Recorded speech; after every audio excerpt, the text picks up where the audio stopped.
gjithçka. Për ata e thash më herët, buen tokë, bashkohen. Unë nuk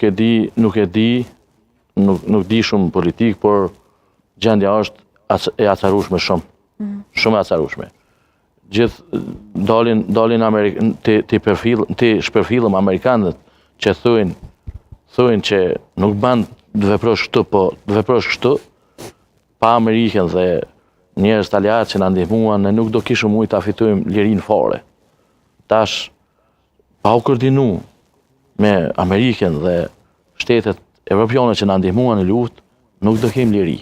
Kështu që acarimi është bon shumë për këtë ditë, është bon shumë për këtë liri të Kosovës. Edhe mos t'i përfillëm, por nuk është për të çuditër, sepse thash më herë që s'du të hinë politikë, po s'kam qare pa hinë. Këta nuk... Jo, Artarvis du me thonë një gjatë që muj. Po.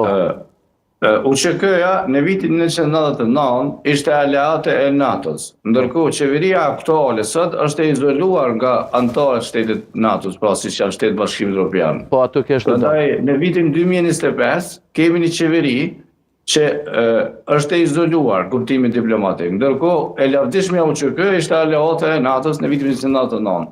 Pra, bile pash edhe një video të Albin Kurtit, thoshte që nuk i besojmë as FCK-ja, s'është as gjandarmeri, janë njerëz të cilët për emergjenca civile, tjera, pra kem një person në krye të shtetit, i cili do votuat, ka shumë nga ky popull, ku as nuk i ka besu luftës për liri, pra ka refuzu të luftoj, dhe nuk i ka besu as pavarësisht në 17 shkurt 2008, dhe nuk i ka besu as FCK-s, e cilat sot tenton të krenuat me të, dhe rrjedhimisht jemi ku jemi, dhe epopeja UÇK-s pra po e gjen popullin e Kosovës të përqarë për shkak të qeverisë apo krejut e qeverisë e saj.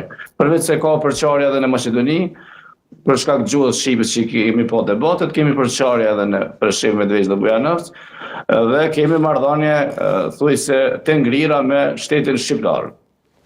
Është e vërtetë, unë aty kesh të dalë. Ne si pjesëtarë të ushtrisë ndërkombëtare të Kosovës dhe si pjesëtarë të trupa mbrojtëse të Kosovës